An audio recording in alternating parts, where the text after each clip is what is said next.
Bu, saya dokter yang akan bertugas pada siang hari ini. Boleh saya tahu namanya siapa? Ibu Karina, Umurnya berapa Bu? 31 tahun. 31. Boleh saya tahu tinggalnya di mana? Adalah dokter. Adalah pekerjaannya apa? Baik. Hari ini Bu datang dengan keluhan apa? Batuk dok. Baik. Sejak kapan nih Bu batuknya? Seminggu. Sudah seminggu ini ya. Berarti kalau misalnya batuk itu dalam sehari dia sekali batuk itu berapa lama? Terus-terusan dok. Terus-terusan ya. Oke, baik. Rasa batuknya itu gimana? Kayak Apakah ada dahannya juga atau gimana? ada dok. Oke, ada ya. Batuknya terasa sakit sekali atau gimana? Sakit sekali dok. Sakit sekali. Apakah ada aktivitas yang memperberat batuknya Ibu? Kalau misalnya minum dia tuh kayak sakit gitu dok. Makin batuk ya? Kalau yang memperingan? Tidur dok paling dok. Di luar. Oke, baik. Selain batuk, penyebarannya apakah ada yang lain Pak Ibu? Seperti flu juga atau bersin gitu-gitu? Nggak ada ya? Batuk doang.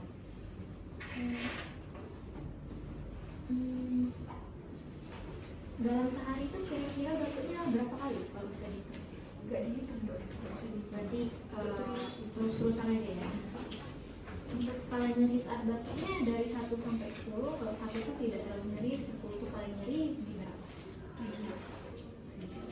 Baik. Selanjutnya apakah ada keluhan tambahan Ibu selain batuk?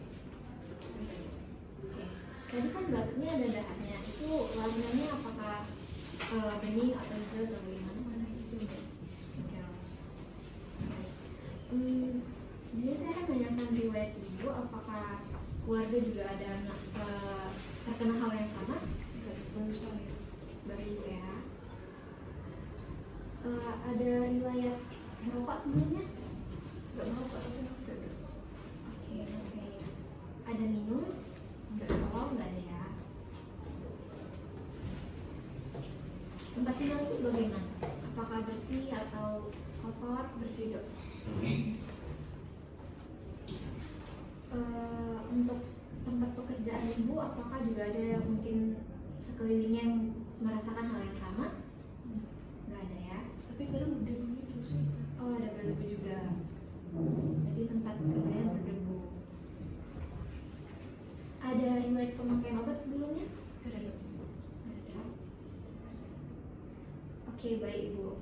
Di sini saya sudah selesai menanyakan. Izinkan saya untuk konfirmasi kembali. Di sini pada pertanyaan saya tadi yang Ibu jawab itu sakit Ibu adalah batuk, terus juga udah seminggu dan dia batuknya terus-terusan, ada dahak, terus terasa sakit banget waktu sedang batuk. Untuk mempermudah rasa sakit ini waktu tidur, tapi yang memperberatnya itu saat minum. Dan tidak ada penyakit lain selain batuk. Lalu untuk sehari itu dia terus-terusan, tidak bisa dihitung berapa kali. Untuk nyerinya ada di 7. Lalu dahaknya berwarna hijau. Untuk keluarga tidak ada yang merasakan penyakit yang sama. Dan riwayat Ibu no vape tapi tidak ada minum alkohol ya Bu. Lingkungan rumahnya juga bersih tapi tempat kerjanya ada debu. Untuk obat-obatan juga tidak ada ya Bu. Apakah benar? Benar dok. Oke, untuk pemeriksaan selanjutnya akan kita lakukan setelah ini. Terima kasih atas terima kasih atas jawaban yang Ibu berikan. Selamat siang. Terima kasih dok. Bapak, perkenalkan saya Dr. Siva yang bertugas pada Rumah Sakit Umum Perawat Prima pada pagi hari ini. Sebelumnya, Bapak bisa duduk, Pak? Bisa. Oke. Baik, sebelumnya izinkan saya untuk konfirmasi identitas terlebih dahulu. Bisa diberitahu dengan Bapak siapa dan usianya berapa? Bapak Aron usianya 20. Oke, Bapak Aron, pada pagi hari ini kita akan melakukan pemeriksaan fisik sistem respirasi di mana pemeriksaan ini bertujuan untuk memeriksa apakah terdapat abnormalitasan pada sistem pernapasan Bapak. Dan akan melibatkan Bapak sebagai pasien yang akan saya periksa dan mungkin Bapak akan merasa ikut berjalan. Apakah Bapak bersedia? Betul ya, pasti dan semua udah Apakah Bapak bersedia? Oke, sebelum melakukan pemeriksaan, saya akan melakukan cuci tangan menurut jalan WHO terlebih dahulu. 1, 2, 3, 4, 5, 6, 7, menuju. Oke, pertama saya akan melakukan inspeksi secara head to toe. Dimulai dari kepala, kita lihat di bagian kepalanya, apakah di bagian kepalanya ada deformitas atau tidak. Terus selanjutnya di bagian wajahnya kita lihat apakah terdapat seperti odem atau tidak. Lalu selanjutnya di bagian mata kita lihat di bagian konjungtiva palpebra inferiornya, kita perhatikan apakah terdapat tanda-tanda anemia atau tidak. Lalu di bagian skleranya kita lihat apakah terdapat seperti icterus atau tidak. Lalu selanjutnya kita lihat di bagian kelopak matanya, apakah terdapat seperti ptosis atau tidak. Lalu selanjutnya di bagian pupilnya kita perhatikan apakah terdapat seperti miosis atau tidak, atau pengecilan pupil. Lalu juga kita perhatikan di bagian matanya apakah terdapat enoftalmos atau dia matanya kayak menjorok ke dalam gitu. Lalu selanjutnya di bagian hidungnya kita perhatikan pada saat pasien melakukan pernapasan, apakah dia melakukan pernapasan cuping hidung atau tidak. Lalu selanjutnya di bagian bibir kita perhatikan apakah pasiennya itu melakukan pursed lip breathing atau tidak. Jadi pursed lip breathing itu dia kayak tujuannya untuk mengaktifasi sistem parasimpatis supaya pernapasannya lebih stabil dan bisa lebih terkontrol. Misalnya pada pasien PAH, asma dan sebagainya. Lalu selanjutnya di bagian bibirnya juga kita perhatikan apakah terdapat seperti cyanosis atau tidak. Lalu kita suruh pasiennya untuk menjulurkan lidah untuk melihat apakah terdapat tanda-tanda cyanosis pada lidahnya atau tidak.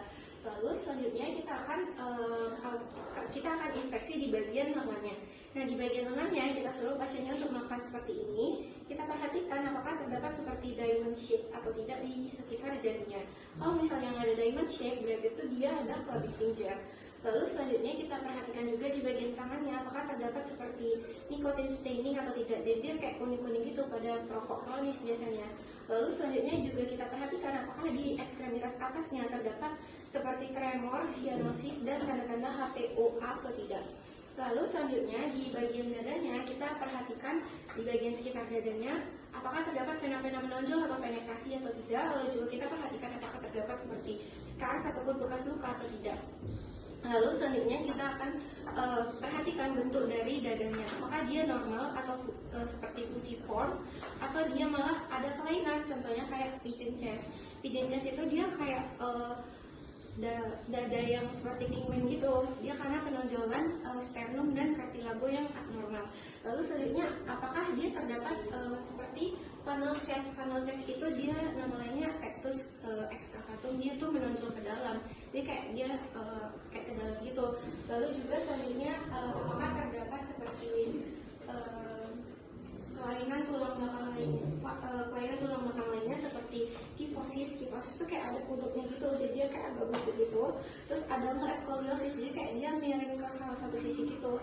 Selanjutnya ada nggak kifoskoliosis. Kalau kifoskoliosis berarti dia adalah gabungan dari kifosis dan skoliosis. Lalu selanjutnya kita perhatikan bagaimana pola pernapasannya. Hal-hal yang kita nilai yang pertama yaitu bagaimana frekuensi pernapasannya. Apakah dia napas cepat atau takipno, atau dia napas lambat atau dia bradipno. Terus selanjutnya kita nilai juga irama pernapasannya. Apakah irama pernapasannya itu regular atau dia irregular. Lalu selanjutnya juga kita perhatikan kedalaman pernapasannya. Apakah dia napasnya itu dia cepat, dangkal, atau dia normal. Lalu selanjutnya juga kita perhatikan pada saat pasien melakukan pernapasan apakah terdapat otot-otot bantu pernapasan yang ikut berperan atau tidak. Lalu selanjutnya kita akan perhatikan pada saat pasien melakukan pernapasan bagaimana pergerakan dinding dadanya, apakah dia itu simetris atau tidak. Di sini saya akan melakukan palpasi kepada pasien. Dimulai dengan palpasi kelenjar getah bening, yaitu dimulai dari daerah submental, submandibular, auscultaris anterior, trigonum anterior, lalu ke trigonum posterior leher, kemudian palpasi ke arah auricular posterior dan ke occipital. Lalu perabaan posisi trakeanya pasien. Setelah itu meletakkan kedua telapak tangan pada dinding toraks atas dan dinding toraks kiri pasien. Setelah itu pasien disuruh untuk menyebutkan 77 sembari saya mempalpasi kedua dinding toraks pasien. 77, 77 dan 77. lakukan demikian di balik badan pasien juga.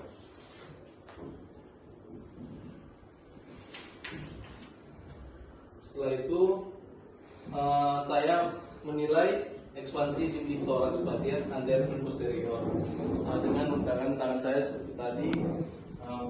Ini rasakan di bagian jempol kedua tangan apakah ada perbedaan di antara toraks kanan dan toraks kiri pasien.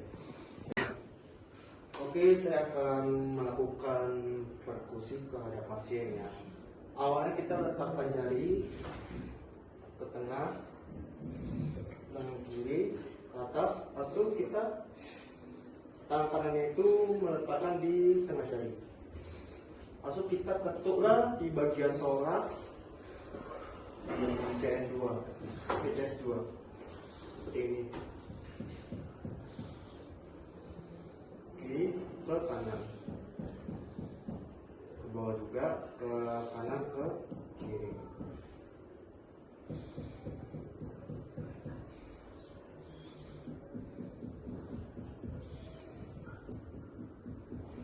Langsung kita menilai suara perkusi yang terjadi pada dinding toraks pasien. Taruh atas balon